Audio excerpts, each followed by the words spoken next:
শুভর ছোট মামার কাছে গিয়েও কোনো রকম কোনো সহযোগিতা না পাওয়ার ফলে এক পর্যায়ে ব্যর্থ এবং খালি হাতেই বাড়ি ফিরতে হলো অনির্বাণকে। হ্যাঁ বন্ধুরা, ভিডিওতে লাইক দিয়ে দেখতে থাকুন।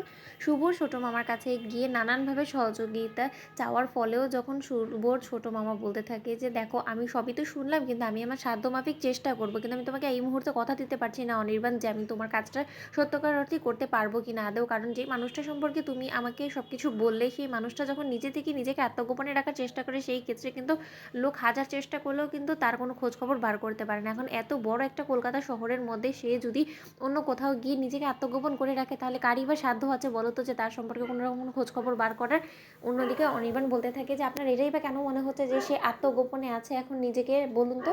তখন শুভর ছোট মামা বলতে থাকে যে দেখো, সে যদি নিজের থেকে আত্মগোপনে না গিয়ে থাকে তাহলে কোনো না কোনোভাবে অবশ্যই তার খোঁজ কিছুটা হলেও আমরা পেতাম। কারণ তুমি নানান জায়গায় পুলিশ থেকে শুরু করে সকলকে সতর্ক করে রেখেছো তার সম্পর্কে, তার সত্ত্বেও যখন তার কোনো খোঁজ মিলছে না, তাহলে নিশ্চয়ই একটা মানুষের উভে যেতে পারে না, তাই না? তাহলে অবশ্যই সেই মানুষটা যখন মরেও যায়নি, তার মানে সে অবশ্যই জীবিত অবস্থায় সুস্থ সবলভাবেই আছে, কিন্তু সে নিজেকে আত্মগোপনে রেখেছে। হয়তো বা এমনও হতে পারে যে সাংসারিক কিছু অশান্তির কারণে সে আর এই অশান্তিটা পোহাতে চাইছে না, বিধাই হয়তো বা তোমাদের কাছ থেকে নিজেকে আড়াল করে রেখেছে। এমনটাও তো হতে পারে। অন্যদিকে অনির্বাণ বলতে থাকে যে ও না হয় আমার থেকে নিজেকে আড়াল করতে চাইতেই পারে, কারণ এটা হওয়াটাই বা স্বাভাবিক। কারণ আমাদের সংসার জীবনে যে পরিমাণে অশান্তি ওকে পোহাতে হয়েছে, আর আমি ওর কাছে যে পরিমাণে অপরাধী হয়ে উঠেছি, তারপরে আমার মুখ না দর্শন করাটাই ওর সিদ্ধান্ত হলেও হতে পারে। কিন্তু তাই বলে ও এমন একজন মানুষ যে কিনা নিজের পরিবারকে অন্তত কষ্ট দেওয়ার জন্য নিজেকে কোনো মতে আড়াল করে রাখার চেষ্টা করবে না। কারণ ও তো নিজেও খুব ভালো করে জানে যে ওর পরিবার ওকে ছাড়া একদমই অসহায়।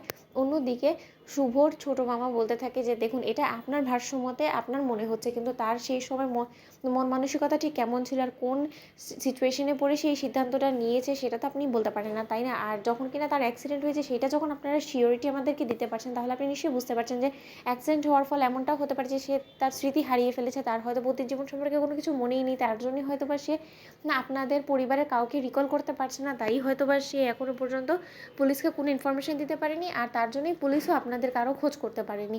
কিন্তু এখন সব থেকে বড় একটা প্রশ্ন এটাই হয়ে দাঁড়িয়েছে যে তাকে আমরা কী করে বা ট্রেস করবো, তাকে বা কোথা থেকেই বা আমরা খুঁজে বার করবো? এমন কোনো আমাদের কাছে ক্লু অবধি নেই যে কোনো একজন সন্দেহভাজন মেয়ে কোনো এক বাড়িতে আছে, এখন তার কাছে গিয়ে একবার অন্তত আমরা তাকে যাচাই বাছাই করে আপনার সেই দেওয়া ইনফরমেশন অনুযায়ী মিলিয়ে দেখবো। তাহলে আপনি আমাদেরকে বলে দিন যে এই কাজটা আমরা কী করে এতটা সহজে করবো।